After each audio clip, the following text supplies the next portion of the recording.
Adventure 10. The Adventure of the Noble Bachelor. The Lord St. Simon marriage, and its curious termination, have long ceased to be a subject of interest in those exalted circles in which the unfortunate bridegroom moves, and their more piquant details have drawn the gossips away from this 4-year-old drama. As I have reason to believe, however, that the full facts have never been revealed to the general public, and as my friend Sherlock Holmes had a considerable share in clearing the matter up, I feel that no memoir of him would be complete without some little sketch of this remarkable episode. It was a few weeks before my own marriage, during the days when I was still sharing rooms with Holmes in Baker Street, that he came home from an afternoon stroll to find a letter on the table waiting for him. I had remained indoors all day, for the weather had taken a sudden turn to rain, with high autumnal winds, and the Jezebel bullet which I had brought back in one of my limbs as a relic of my Afghan campaign throbbed with dull persistence. With my body in one easy chair and my legs upon another, I had surrounded myself with a cloud of newspapers, until at last, saturated with the news of the day, I tossed them all aside and lay listless, watching the huge crest and monogram upon the envelope upon the table, and wondering lazily who my friend's noble correspondent could be. "Here is a very fashionable epistle," I remarked as he entered. "Your morning letters, if I remember right, were from a fishmonger and a tide-waiter." "Yes, my correspondence has certainly the charm of variety," he answered, smiling, "and the humbler are usually the more interesting. This looks like one of those unwelcome social summonses which call upon a man either to be bored or to lie." He broke the seal and glanced over the contents. "Oh, come, it may prove to be something of interest after all." "Not social, then?" "No, distinctly professional." "And from a noble client?" "One of the highest in England." "My dear fellow, I congratulate you." "I assure you, Watson, without affectation, that the status of my client is a matter of less moment to me than the interest of his case. It is just possible, however, that also may not be wanting in this new investigation. You have been reading the papers diligently of late, have you not?" "It looks like it," said I, ruefully, pointing to a huge bundle in the corner. "I have had nothing else to do." "It is fortunate, for you will perhaps be able to post me up. I read nothing except the criminal news and the agony column. The latter is always instructive. But if you have followed recent events so closely, you must have read about Lord St. Simon and his wedding?" "Oh, yes, with the deepest interest." "That is well. The letter which I hold in my hand is from Lord St. Simon. I will read it to you, and in return you must turn over these papers and let me have whatever bears upon the matter. This is what he says: "My dear Mr. Sherlock Holmes, Lord Backwater tells me that I may place implicit reliance upon your judgment and discretion. I have determined, therefore, to call upon you and to consult you in reference to the very painful event which has occurred in connection with my wedding. Mr. Lestrade, of Scotland Yard, is acting already in the matter, but he assures me that he sees no objection to your cooperation, and that he even thinks that it might be of some assistance. I will call at 4 o'clock in the afternoon, and should you have any other engagement at that time, I hope that you will postpone it, as this matter is of paramount importance. Yours faithfully, St. Simon." It is dated from Grosvenor Mansions, written with a quill pen, and the noble lord has had the misfortune to get a smear of ink upon the outer side of his right little finger," remarked Holmes as he folded up the epistle. "He says 4 o'clock. It is 3 now. He will be here in an hour." "Then I have just time, with your assistance, to get clear upon the subject. Turn over those papers and arrange the extracts in their order of time, while I take a glance as to who our client is." He picked a red-covered volume from a line of books of reference beside the mantelpiece. "Here he is," said he, sitting down and flattening out upon his knee. Lord Robert Walsingham de Vere St. Simon, second son of the Duke of Balmoral. Arms, azure, 3 caltrops in chief over a fess sable. Born in 1846. He's 41 years of age, which is mature for marriage. Was Under-Secretary for the Colonies in a late administration. The Duke, his father, was at one time Secretary for Foreign Affairs. They inherit Plantagenet blood by direct descent, and Tudor on the distaff side. Ha! Well, there is nothing very instructive in all this. I think that I must turn to you, Watson, for something more solid. I have very little difficulty in finding what I want, said I, for the facts are quite recent, and the matter struck me as remarkable. I feared to refer them to you, however, as I knew that you had an inquiry on hand, and that you disliked the intrusion of other matters. Oh, you mean the little problem of the Grosvenor Square furniture van. That is quite cleared up now, though indeed it was obvious from the first. Pray give me the results of your newspaper selections. Here is the first notice which I can find. It is in the personal column of the Morning Post, and dates, as you see, some weeks back. A marriage has been arranged, it says, and will, if rumour is correct, very shortly take place between Lord Robert St. Simon, second son of the Duke of Balmoral, and Miss Hattie Doran, the only daughter of Aloysius Doran, Esquire, of San Francisco, California, USA. That is all. Terse and to the point, remarked Holmes, stretching his long thin legs towards the fire. There was a paragraph amplifying this in one of the society papers of the same week. Ah, here it is. There will soon be a call for protection in the marriage market, for the present free trade principle appears to tell heavily against our home product. One by one the management of the noble houses of Great Britain is passing into the hands of our fair cousins from across the Atlantic. An important addition has been made during the last week to the list of the prizes which have been borne away by these charming invaders. Lord St. Simon, who has shown himself for over 20 years proof against the little god's arrows, has now definitely announced his approaching marriage with Miss Hattie Doran, the fascinating daughter of a California millionaire. Miss Doran, whose graceful figure and striking face attracted much attention at the Westbury House festivities, is an only child, and is currently reported that her dowry will run to considerably over the 6 figures, with expectancies for the future. As it is an open secret that the Duke of Balmoral has been compelled to sell his pictures within the last few years, and as Lord St. Simon has no property of his own save the small estate of Birchmoor, it is obvious that the Californian heiress is not the only gainer by an alliance which will enable her to make the easy and common transition from a Republican lady to a British peeress. Anything else? asked Holmes, yawning. Oh, yes, plenty.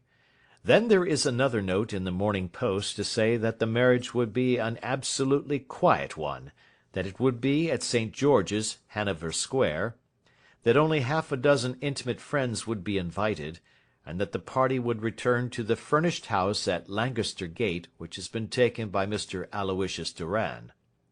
2 days later, that is, on Wednesday last, there is a curt announcement that the wedding had taken place, and that the honeymoon would be passed at Lord Backwater's place, near Petersfield. Those are all the notices which appeared before the disappearance of the bride. Before the what? asked Holmes with a start. The vanishing of the lady. When did she vanish, then? At the wedding breakfast. Indeed. This is more interesting than it promised to be. Quite dramatic, in fact. Yes, it struck me as being a little out of the common. They often vanish before the ceremony, and occasionally during the honeymoon, but I cannot call to mind anything quite so prompt as this. Pray let me have the details. I warn you that they are very incomplete. Perhaps we might make them less so. Such as they are set forth in a single article of a morning paper of yesterday, which I will read to you. It is headed, Singular occurrence at a fashionable wedding. The family of Lord Robert St. Simon has been thrown into the greatest consternation by the strange and painful episodes which have taken place in connection with his wedding. The ceremony, as shortly announced in the papers of yesterday, occurred on the previous morning, but it is only now that it has been possible to confirm the strange rumours which have been so persistently floating about. In spite of the attempts of the friends to hush the matter up, so much public attention has now been drawn to it that no good purpose can be served by affecting to disregard what is a common subject for conversation. The ceremony, which was performed at St. George's, Hanover Square, was a very quiet one, no one being present save the father of the bride, Mr. Aloysius Doran, the Duchess of Balmoral, Lord Backwater, Lord Eustace and Lady Clara St. Simon, the younger brother and sister of the bridegroom, and Lady Alicia Whittington. The whole party proceeded afterwards to the house of Mr. Aloysius Doran, at Lancaster Gate, where breakfast had been prepared. It appears that some little trouble was caused by a woman, whose name has not been ascertained, who endeavoured to force her way into the house after the bridal party, alleging that she had some claim upon Lord St. Simon. It was only after a painful and prolonged scene that she was ejected by the butler and the footman. The bride, who had fortunately entered the house before this unpleasant interruption, had sat down to breakfast with the rest, when she complained of a sudden indisposition and retired to her room. Her prolonged absence having caused some comment, her father followed her, but learned from her maid that she had only come up to her chamber for an instant, caught up an ulster and bonnet, and hurried down to the passage. One of the footmen declared that he had seen a lady leave the house thus apparelled, but had refused to credit that it was his mistress, believing her to be with the company. On ascertaining that his daughter had disappeared, Mr. Aloysius Doran, in conjunction with the bridegroom, instantly put themselves in communication with the police, and very energetic inquiries are being made, which will probably result in a speedy clearing up of this very singular business. Up to a late hour last night, however, nothing had transpired as to the whereabouts of the missing lady. There are rumours of foul play in the matter, and it is said that the police have caused the arrest of the woman who had caused the original disturbance, in the belief that, from jealousy or some other motive, she may have been concerned in the strange disappearance of the bride. And is that all? Only one little item in another of the morning papers, but it is a suggestive one. And it is? That Miss Flora Millar, the lady who had caused the disturbance, has actually been arrested.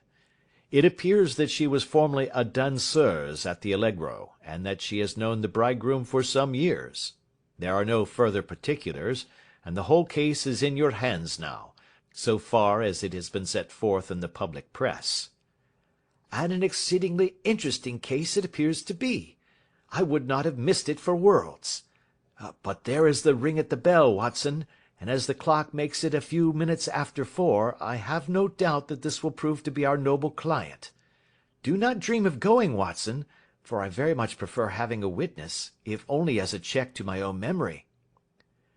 Lord Robert St. Simon, announced our page-boy, throwing open the door. A gentleman entered, with a pleasant, cultured face, high-nosed and pale, with something perhaps of petulance about the mouth, and with the steady, well-opened eye of a man whose pleasant lot it had ever been to command and to be obeyed. His manner was brisk, and yet his general appearance gave an undue impression of age, for he had a slight forward stoop and a little bend of the knees as he walked. His hair, too, as he swept off his very curly-brimmed hat, was grizzled round the edges and thin upon the top. As to his dress, it was careful to the verge of foppishness, with high collar, black frock-coat, white waistcoat, yellow gloves, patent leather shoes, and light-coloured gaiters. He advanced slowly into the room, turning his head from left to right, and swinging in his right hand the cord which held his golden eye-glasses. "Good day, Lord St. Simon. said Holmes, rising and bowing. "Pray take the basket chair. This is my friend and colleague, Dr. Watson. Draw up a little to the fire, and we will talk this matter over."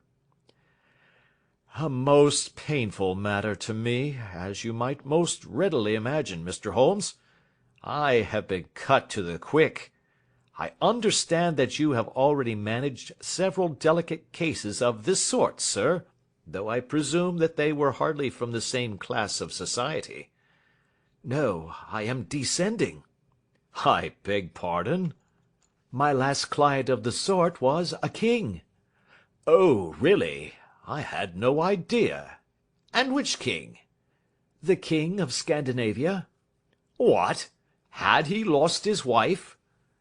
"You can understand," said Holmes suavely, "that I extend to the affairs of my other clients the same secrecy which I promise to you in yours." "Of course. Very right. Very right. I'm sure I beg pardon. As to my own case, I am ready to give you any information which may assist you in forming an opinion." "Thank you. I have already learned all that is in the public prints, nothing more. I presume that I may take it as correct, this article, for example, as to the disappearance of the bride?"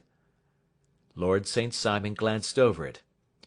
"Yes, it is correct, as far as it goes." "But it needs a great deal of supplementing before anyone could offer an opinion. I think that I may arrive at my facts most directly by questioning you." "Pray do so." "When did you first meet Miss Hattie Doran?" "In San Francisco, a year ago." "You were travelling in the States?" "Yes." "Did you become engaged then?" "No." "But you were on a friendly footing?" "I was amused by her society, and she could see that I was amused." "Her father is very rich?" "He is said to be the richest man on the Pacific slope." "And how did he make his money?" "In mining. He had nothing a few years ago. Then he struck gold, invested it, and came up by leaps and bounds." "Now, what is your own impression as to the young lady's, your wife's, character?" The nobleman swung his glasses a little faster and stared down into the fire. "You see, Mr. Holmes," said he, "my wife was 20 before her father became a rich man. During that time she ran free in a mining camp, and wandered through woods or mountains, so that her education has come from nature rather than from the schoolmaster.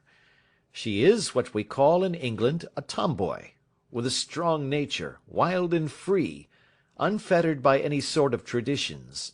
She is impetuous, volcanic, I was about to say. She is swift in making up her mind, and fearless in carrying out her resolutions. On the other hand, I would not have given her the name which I have the honour to bear," he gave a little stately cough, "had I not thought her to be at bottom a noble woman. I believe that she is capable of heroic self-sacrifice, and that anything dishonourable would be repugnant to her." "Have you her photograph?" "I brought this with me." He opened a locket, and showed us the full face of a very lovely woman. It was not a photograph, but an ivory miniature, and the artist had brought out the full effect of the lustrous black hair, the large dark eyes, and the exquisite mouth. Holmes gazed long and earnestly at it. Then he closed the locket and handed it back to Lord St. Simon. "The young lady came to London, then, and you renewed your acquaintance?" "Yes, her father brought her over for this last London season. I met her several times, became engaged to her, and have now married her." "She brought, I understand, a considerable dowry?" "A fair dowry. Not more than is usual in my family." "And this, of course, remains to you, since the marriage is a fait accompli?" "I really have made no inquiries on the subject." "Very naturally not. Did you see Miss Doran on the day before the wedding?" "Yes." "Was she in good spirits?" Never better. She kept talking of what we should do in our future lives." "Indeed, that is very interesting. And on the morning of the wedding?" "She was as bright as possible, at least until after the ceremony." "And did you observe any change in her then?" Well, to tell the truth, I saw then the first signs that I had ever seen, that her temper was just a little sharp. The incident, however, was too trivial to relate, and can have no possible bearing upon the case." "Pray let us have it for all that." "Oh, it is childish.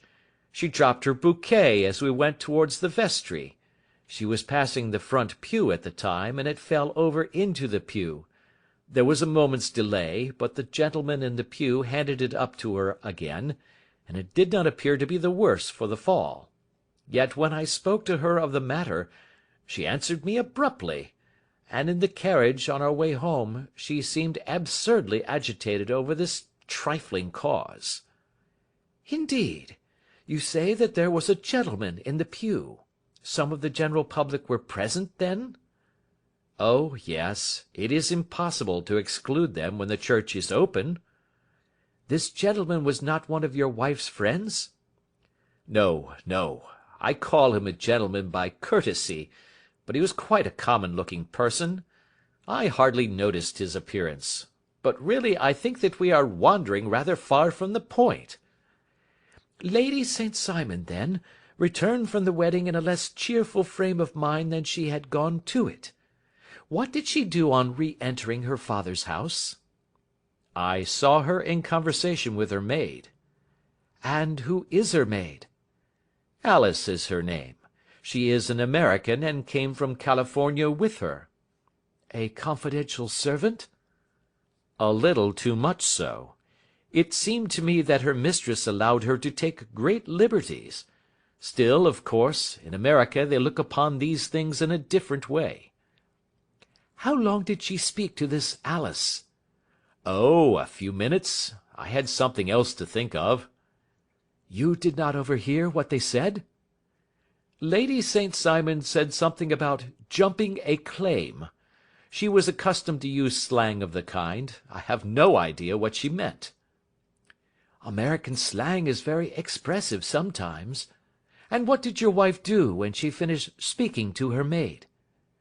"She walked into the breakfast room." "On your arm?" "No, alone. She was very independent in little matters like that. Then, after we had sat down for 10 minutes or so, she rose hurriedly, muttered some words of apology, and left the room. She never came back." "But this maid, Alice, as I understand, deposes that she went to her room, covered her bride's dress with a long ulster, put on a bonnet, and went out." "Quite so. And she was afterwards seen walking into Hyde Park in company with Flora Millar, a woman who is now in custody, and who had already made a disturbance at Mr. Durand's house that morning." "Ah, yes. I should like a few particulars as to this young lady, and your relations to her." Lord St. Simon shrugged his shoulders and raised his eyebrows. "We have been on a friendly footing for some years. I may say on a very friendly footing. She used to be at the Allegro. I have not treated her ungenerously, and she had no just cause of complaint against me, but you know what women are, Mr. Holmes. Flora was a dear little thing, but exceedingly hot-headed, and devotedly attached to me. She wrote me dreadful letters when she heard that I was about to be married, and, to tell the truth, the reason why I had the marriage celebrated so quietly was that I feared lest there might be a scandal in the church. She came to Mr. Durand's door just after we returned, and she endeavoured to push her way in, uttering very abusive expressions towards my wife, and even threatening her, but I had foreseen the possibility of something of the sort, and I had 2 police fellows there in private clothes who soon pushed her out again.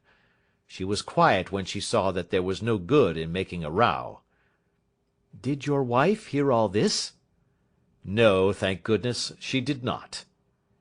"And she was seen walking with this very woman afterwards?"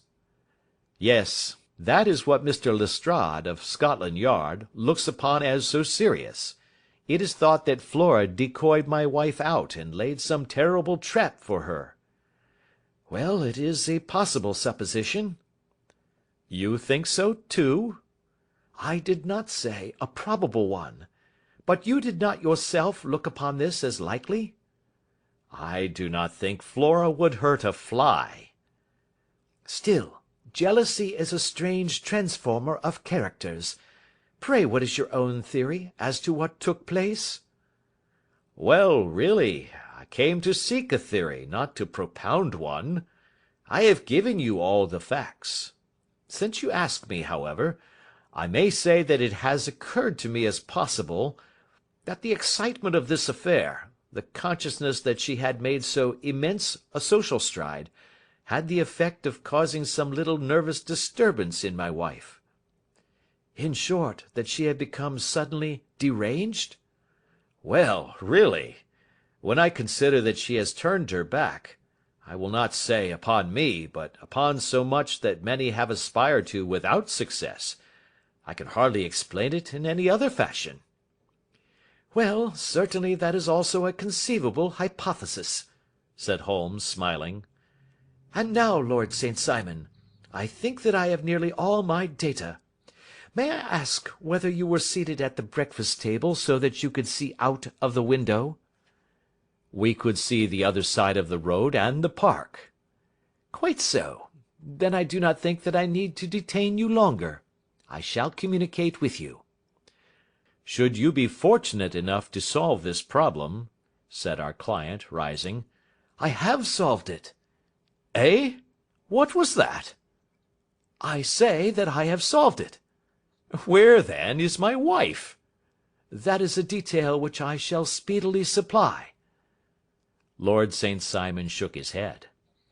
I am afraid that it will take wiser heads than yours or mine, he remarked, and bowing in a stately, old-fashioned manner, he departed.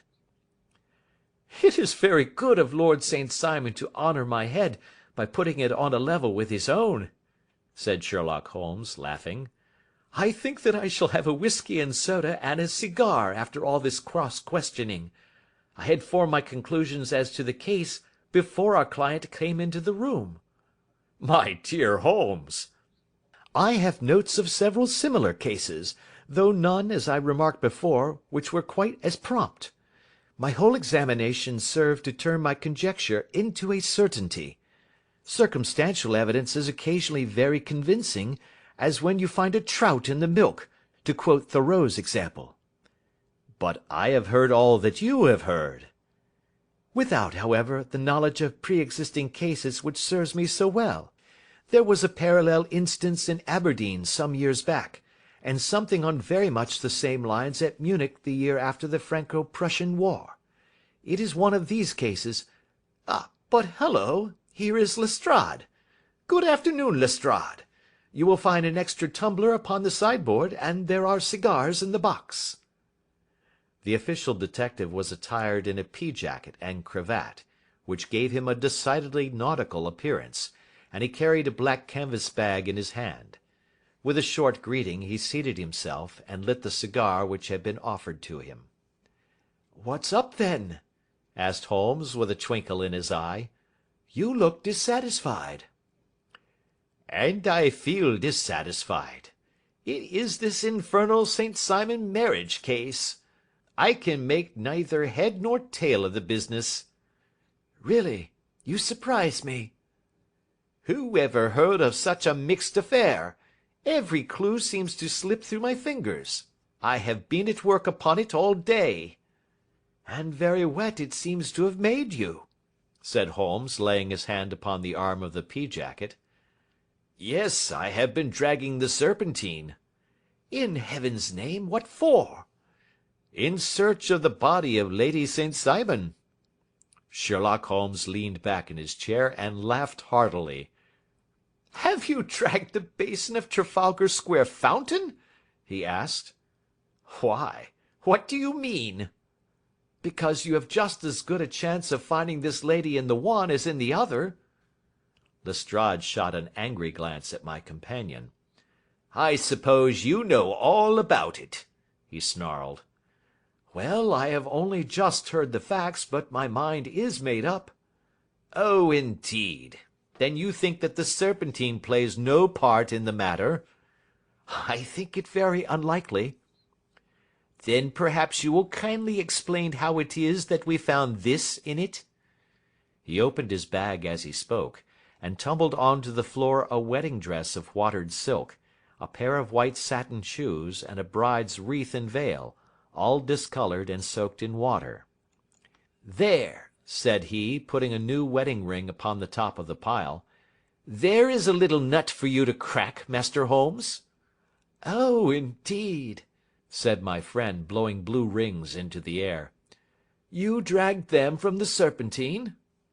No, they were found floating near the margin by a park keeper. They had been identified as her clothes, and it seemed to me that if the clothes were there, the body would not be far off. By the same brilliant reasoning, every man's body is to be found in the neighbourhood of his wardrobe. And, pray, what did you hope to arrive at through this? At some evidence implicating Flora Millar in the disappearance. I'm afraid that you will find it difficult. Are you indeed, now? Cried Lestrade with some bitterness. I am afraid, Holmes, that you are not very practical with your deductions and your inferences. You have made 2 blunders in as many minutes. This dress does implicate Miss Flora Millar. And how? In the dress is a pocket. In the pocket is a card case. In the card case is a note. And here is the very note. He slapped it down upon the table in front of him. Listen to this. You will see me when all is ready. Come at once. F.H.M. Now, my theory all along has been that Lady St. Simon was decoyed away by Flora Millar, and that she, with confederates no doubt, was responsible for her disappearance. Here, signed with her initials, is the very note which was no doubt quietly slipped into her hand at the door, and which lured her within their reach. Very good, Lestrade, said Holmes, laughing. You really are very fine indeed. Let me see it. He took up the paper in a listless way, but his attention instantly became riveted, and he gave a little cry of satisfaction. This is indeed important, said he. Ha! You find it so? Extremely so. I congratulate you warmly. Lestrade rose in his triumph and bent his head to look. Why, he shrieked, you're looking at the wrong side. On the contrary, this is the right side. The right side? You're mad. Here is the note written in pencil over here. And over here is what appears to be the fragment of a hotel bill, which interests me deeply.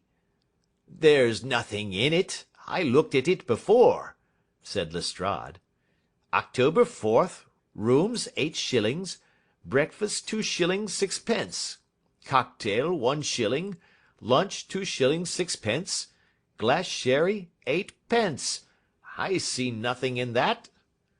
Very likely not. It is most important all the same. As to the note, it is important also, or at least the initials are, so I congratulate you again. I've wasted time enough, said Lestrade, rising. I believe in hard work and not in sitting by the fire spinning fine theories. Good day, Mr. Holmes, and we shall see which gets to the bottom of the matter first. He gathered up the garments, thrust them into the bag, and made for the door. Just one hint to you, Lestrade, drawled Holmes before his rival vanished. I will tell you the true solution of the matter. Lady St. Simon is a myth.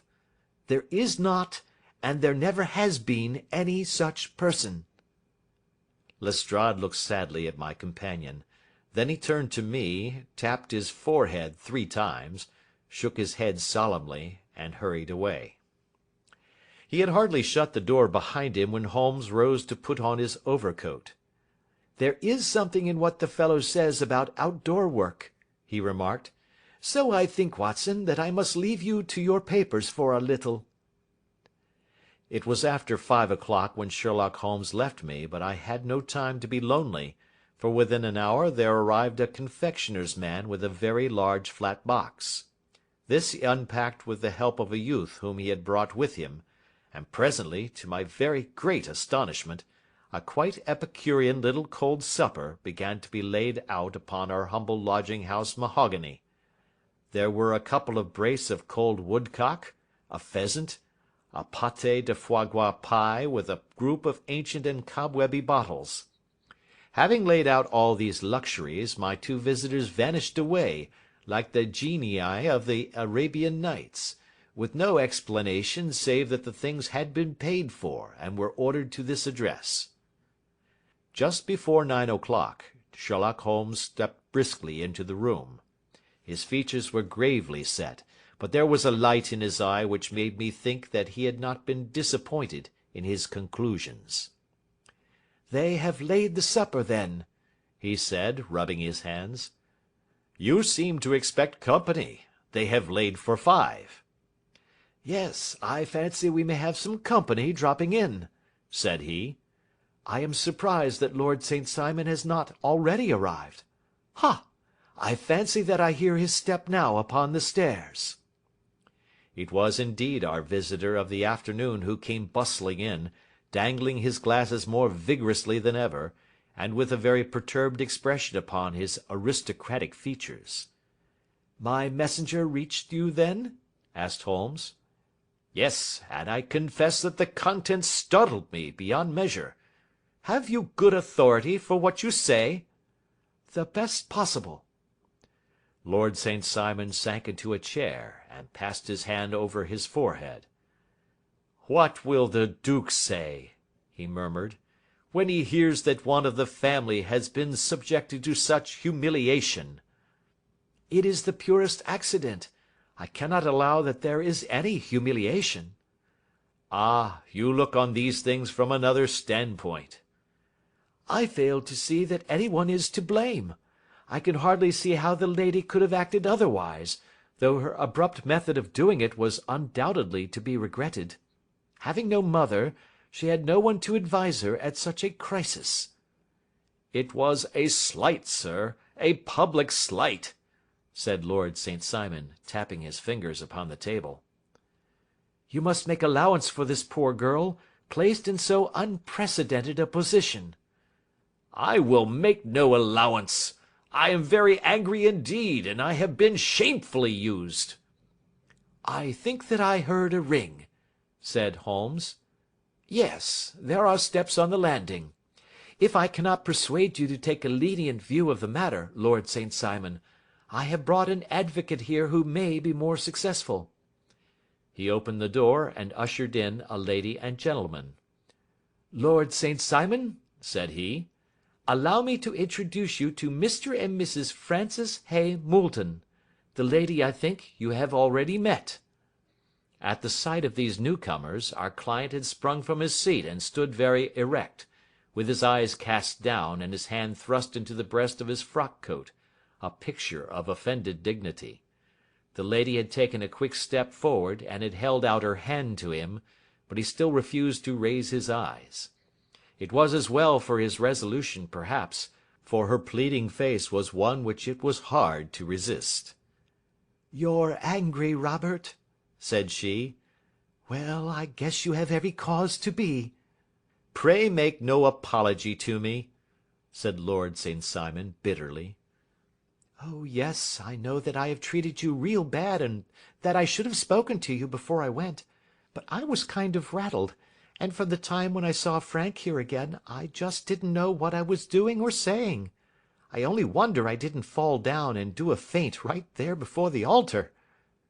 Perhaps, Mrs. Moulton, you would like my friend and me to leave the room while you explain this matter?" "If I may give an opinion," remarked the strange gentleman, "we've just had a little too much secrecy over this business already. For my part, I should like all Europe and America to hear the rights of it." He was a small, wiry, sunburnt man, clean-shaven, with a sharp face and alert manner. "Then I'll tell our story right away," said the lady.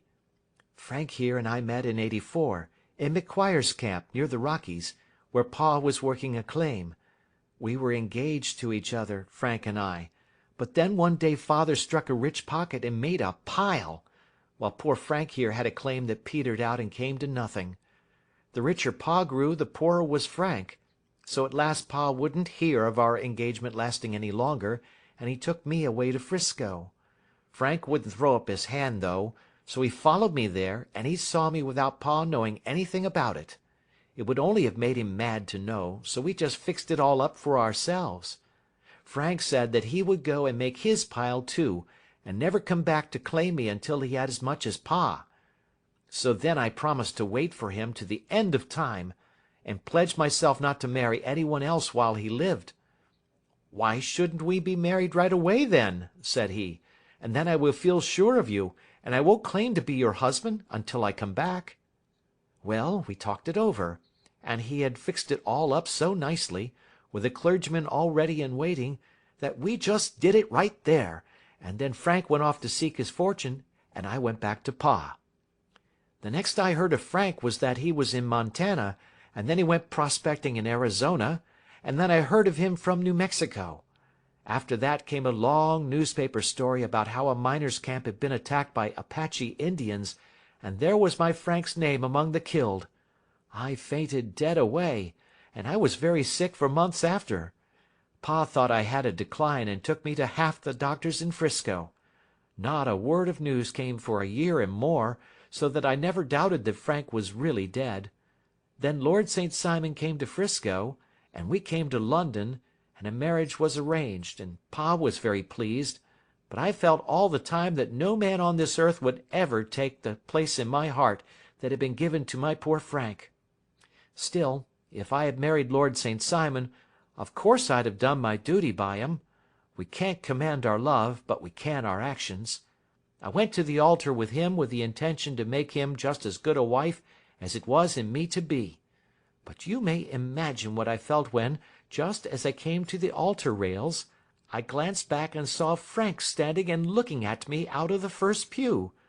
I thought it was his ghost at first, but when I looked again, there he was still, with a kind of question in his eyes, as if to ask me whether I was glad or sorry to see him. I wonder I didn't drop. I know that everything was turning round, and the words of the clergyman were just like the buzz of a bee in my ear. I didn't know what to do. Should I stop the service and make a scene in the church? I glanced at him again, and he seemed to know what I was thinking, for he raised his finger to his lips to tell me to be still. Then I saw him scribble on a piece of paper, and I knew that he was writing me a note. As I passed his pew on the way out, I dropped my bouquet over to him, and he slipped the note into my hand when he returned me the flowers. It was only a line asking me to join him when he made the sign to me to do so. Of course I never doubted for a moment that my first duty was now to him, and I determined to do just whatever he might direct. When I got back I told my maid, who had known him in California, and had always been his friend. I ordered her to say nothing but to get a few things packed and my ulster ready. I know I ought to have spoken to Lord St. Simon, but it was dreadful hard before his mother and all those great people. I just made up my mind to run away and explain afterwards. I hadn't been at the table 10 minutes before I saw Frank out of the window at the other side of the road. He beckoned to me and then began walking into the park. I slipped out, put on my things, and followed him. Some woman came talking something or other about Lord St. Simon to me. Seemed to me from the little I heard as if he had a little secret of his own before marriage also. But I managed to get away from her, and soon overtook Frank. We got into a cab together, and away we drove to some lodgings he had taken in Gordon Square, and that was my true wedding after all those years of waiting.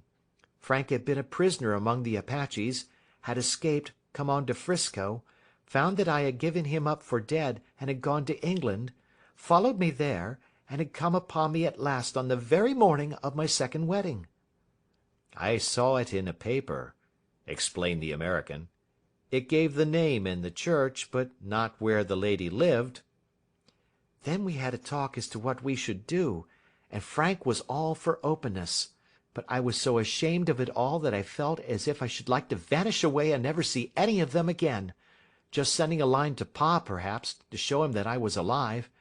It was awful to me to think of all those lords and ladies sitting round that breakfast table and waiting for me to come back. So Frank took my wedding clothes and things and made a bundle of them, so that I should not be traced, and dropped them away somewhere where no one could find them. It is likely that we should have gone on to Paris tomorrow, only that this good gentleman, Mr. Holmes, came round to us this evening, though how he found us is more than I can think, and he showed us very clearly and kindly that I was wrong and that Frank was right, and that we should be putting ourselves in the wrong if we were so secret. Then he offered to give us a chance of talking to Lord St. Simon alone, and so we came right away round to his rooms at once. Now, Robert, you have heard it all, and I am very sorry if I have given you pain, and I hope that you do not think very meanly of me." Lord St. Simon had by no means relaxed his rigid attitude, but had listened with a frowning brow and a compressed lip to this long narrative. "Excuse me," he said, "but it is not my custom to discuss my most intimate personal affairs in this public manner." "Then you won't forgive me? You won't shake hands before I go?" "Oh, certainly, if it would give you any pleasure." He put out his hand and coldly grasped that which she extended to him. "I had hoped," suggested Holmes, "that you would have joined us in a friendly supper." "I think that there you ask a little too much," responded his lordship. "I may be forced to acquiesce in these recent developments, but I can hardly be expected to make merry over them.